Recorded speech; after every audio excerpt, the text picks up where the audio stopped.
दोस्तों, आज की कहानी है बेटी ने जीते जी माँ का गला काटकर उसकी इज्जत मिट्टी में मिला दी।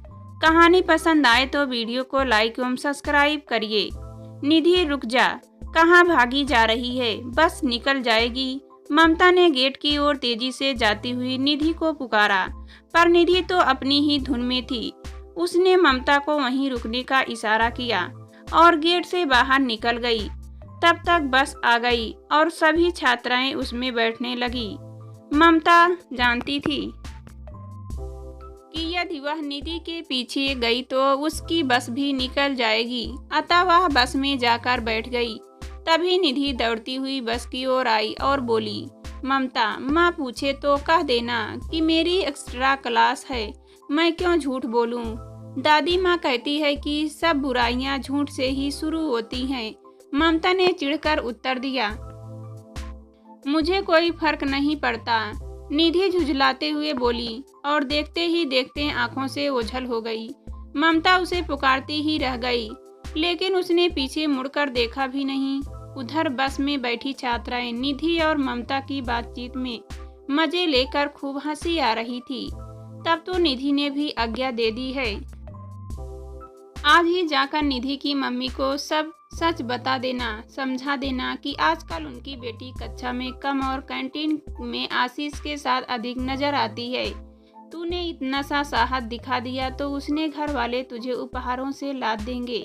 रचना बोली तो बस में फिर से ठहाके गूंज उठे। क्या हो रहा है ये सब? रचना, मैंने तुमसे सलाह मांगी है क्या? ममता गुस्से से बोली, हंस हंस कर दोहरी हो रही। रचना पर ममता इतनी जोर से चीखी कि हवा जैसे थमथी गई।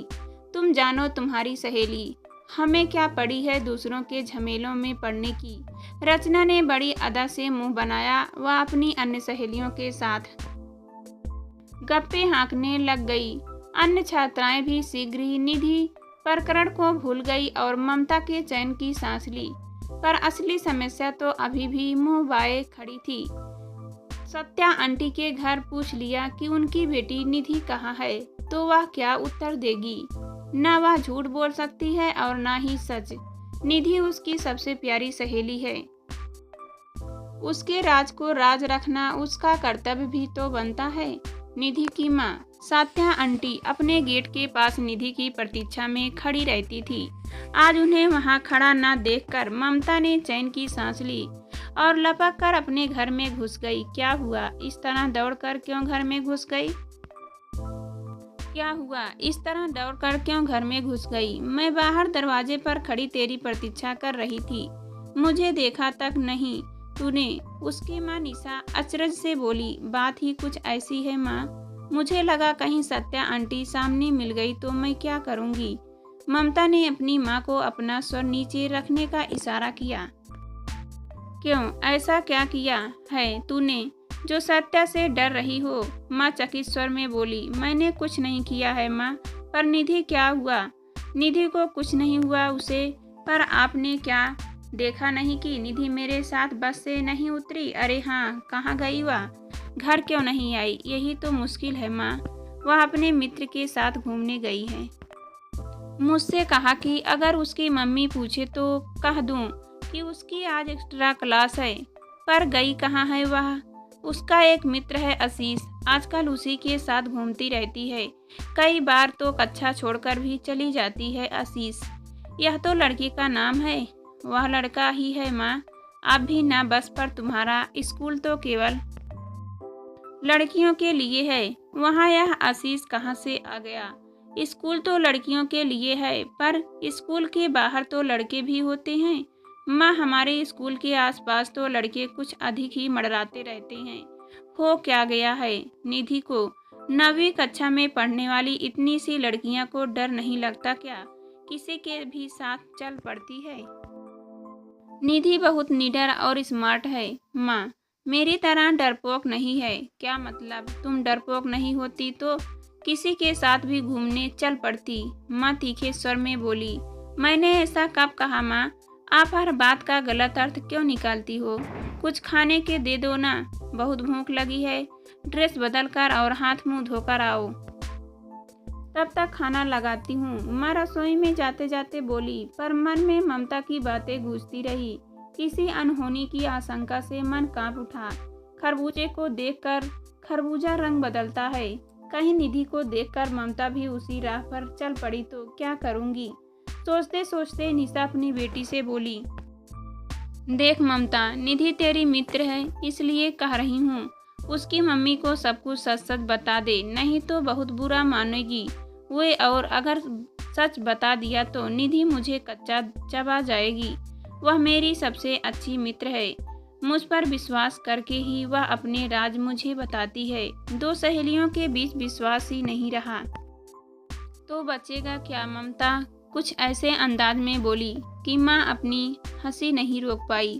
माँ बेटी के बीच क्या गंभीर वार्तालाप चल रहा है, हम भी तो सुने तभी। ममता की दादी ने कमरे में प्रवेश किया। कुछ नहीं माँ जी, यूं ही स्कूल की बातें कर रही थी। कह रही थी कि दादी कहती है कि झूठ बोलने से बड़ा पाप और कोई नहीं है। माँ फिर हंस दी। अरे वाह, मेरी गुड़िया तो बहुत सयानी हो गई है। जीवन में पढ़ते लिखते तो सब हैं, पर गुनते बहुत कम लोग हैं, और ममता गुनने वालों में से है।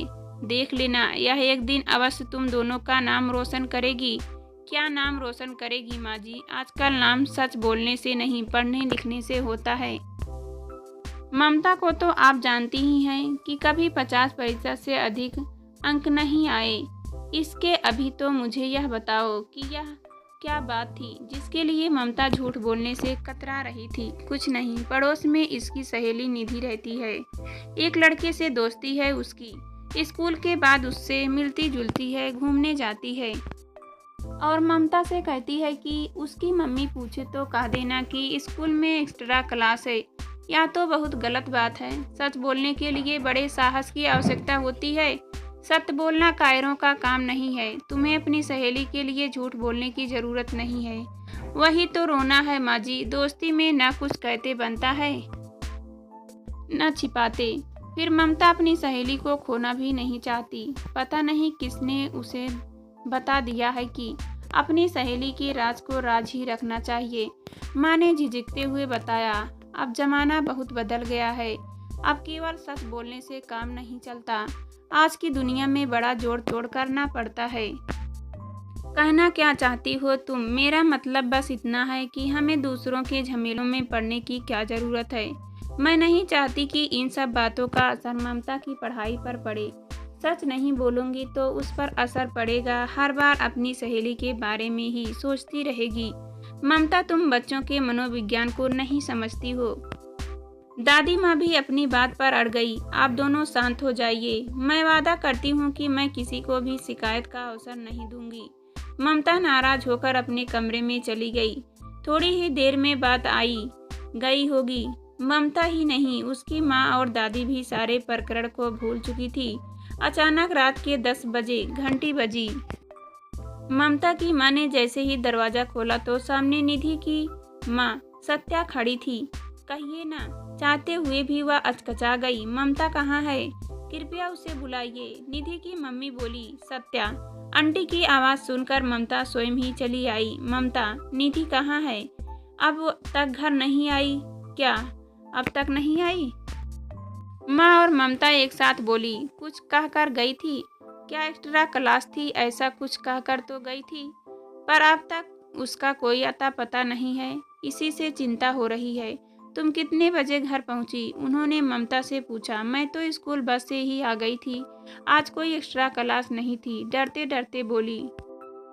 तुम्हारी नहीं रही होगी। निधि कह रही थी कि यह क्लास केवल 9 से अधिक वाली छात्राओं के लिए है, जिनकी 10वीं में मेरिट लिस्ट में आने की आशा है। सत्या तनिक गर्व से बोली। कोई फोन आदि? ममता की माँ ने दोबारा पूछा। यही तो रोना है। स्कूल वाले फोन ले जाने की अनुमति कहाँ देते हैं? फिर भी निधि छिपा कर ले जाती थी, पर आज भूल गई। पता नहीं कहाँ होगी मेरी बच्ची। सत्या रो पड़ी। धीरज रखिए, मिल जाएगी। ममता की माँ ने उन्हें ठठास बांधना चाहा। क्यों धीरज रखूं? मैंने सोचा था कि शायद ममता को कुछ पता हो, पर यहाँ भी निराश थी। हाथ लगी आंटी, मुझे पता है आज कोई एक्स्ट्रा क्लास नहीं थी। निधि तो आशीष के साथ डिस्को गई थी। वह नवीन जूनियर कॉलेज का विद्यार्थी है। निधि उसके अक्सर मिलती है। क्या इतना घटिया आरोप मेरी बेटी पर? मैंने तो सोचा था कि तुम निधि की मित्र हो, पर अब समझ में आया कि तुम मन ही मन उससे जलती हो। नहीं, यह सच नहीं है। मैं भला निधि से क्यों जलने लगी? माँ, जल्दी घर चलो। दीदी के स्कूल से प्राचार्य का फोन आया है। वह किसी के साथ मोटरसाइकिल पर जा रही थी कि दुर्घटनाग्रस्त हो गई। वह निर्मल अस्पताल में भर्ती है। तभी निधि के भाई ने सारी बात बताई और सत्या का साथ ममता के माता पिता भी अस्पताल के लिए रवाना हो गए। रह गई थी केवल ममता और उसकी दादी दयानमती। ममता फूट फूट कर रो रही थी और दादी उसे समझा रही थी कि सच बोलने वालों को तो इस तरह की हर बात के लिए तैयार रहना चाहिए। पर ममता के पल्ले उनकी बात पड़ी या नहीं।